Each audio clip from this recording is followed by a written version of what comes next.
High বন্ধুরা, আশা করি আপনারা খুব ভালো আছেন। আমিও খুব ভালো আছি। আবার একটা নতুন রেসিপি নিয়ে চলে এসেছি।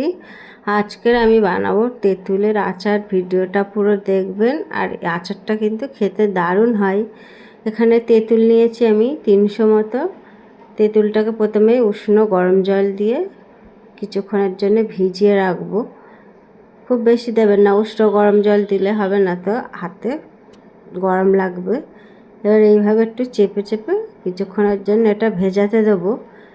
আপনারা চাইলে উষ্ণ না দিলেও হবে, এমনি গরম জলও দিলে হবে। আর এখানে মশলা নিয়েছি 2টো শুকনো লঙ্কা, 1 চামচ মৌরি, 1 চামচ ধনে আর 1 চামচ জিরে। এগুলো একটু শুকনো খোলাতে ভেজে নেব। ঝালটা আপনারা যেমন পছন্দ করেন কমিয়ে বাড়িয়ে দেবেন। হালকা করে ভাজা হয়ে গেছে, এটা গুঁড়ো করে নেব ঠান্ডা করে। আর এখানে তেঁতুলটা ভিজাতে দিয়েছিলাম, খুব ভালোভাবে ভিজে গেছে। একটু হাত দিয়ে চটকে চটকে তেঁতুলের শাঁসটা বার করে নিতে হবে। আর একটু আমি জল দিয়ে দিচ্ছি, দিয়ে খুব ভালোভাবে শাঁসটা বার করে নেব। আর তেঁতুলের যে ছিবড়েগুলো আছে সেগুলো কিন্তু হাত দিয়ে চেপে চেপে বার করে নিতে হবে এইভাবে। আর বাকিটা কিন্তু আমি ছাঁকনি দিয়ে ছেঁকে নেব। ছাঁকনি দিয়ে ছেঁকে নিলে এতে খুব ভালোভাবে স্মুথভাবে শাঁসটা বেরিয়ে আসবে তেঁতুলের। এবার এইভাবে চামচ দিয়ে নাড়িয়ে নাড়িয়ে শাঁসটা বার করে নিতে হবে। এইভাবে আপনারা 2বার করবেন, সব শাঁসগুলো তেঁতুলের বেরিয়ে আসবে। দেখুন খুব ভালোভাবে বেরিয়ে আসছে। এবার এখানে একটা প্যান বসিয়ে দেব। প্যানে অল্প একটু তেল আর অল্প একটু 5 ফোড়ন দিয়ে দেবো। আপনারা চাইলে এতে শুকনো লঙ্কাও একটা ফোড়ন দিতে পারেন। এবার তেঁতুলের যে শাঁসটা বার করে রেখেছিলাম ওটা দিয়ে দেবো।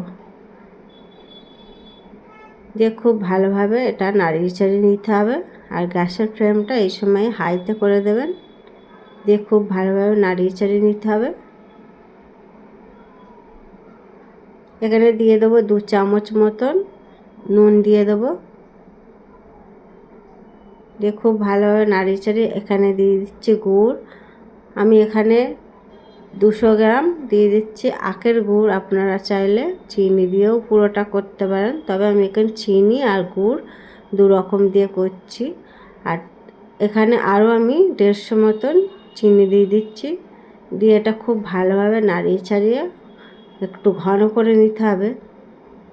আর দেখুন তেঁতুল আর গুড়টা দেওয়ার পরে একটু পাতলা হয়ে গেছে। দিয়ে দেবো স্বাদ মতো 1 চামচ আরও বিট নুন দিয়ে দেবো।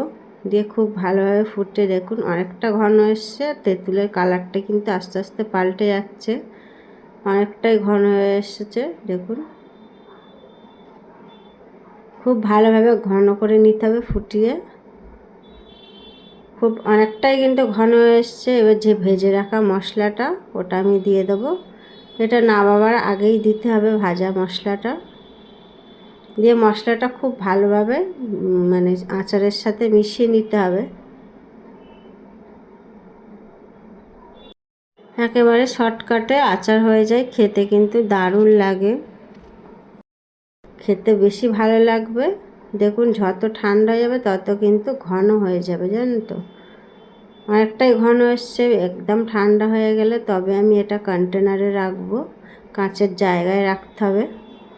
অনেকটাই ঘন হয়ে এসছে আর ঠান্ডাও হয়ে গেছে। এবার আমি একটা কাঁচের জার নিয়েছি, জারের মধ্যে রেখে দেবো। এইভাবে আপনারা বাড়িতে এইভাবে আচার বানিয়ে খান সারা বছর ধরে, খেতে কিন্তু দারুণ হয়। কোনো ঝুট ঝামেলা ছাড়াই কিন্তু আচার হয়ে যায়। রেসিপিটা ভালো লাগলে লাইক শেয়ার কমেন্ট করবেন।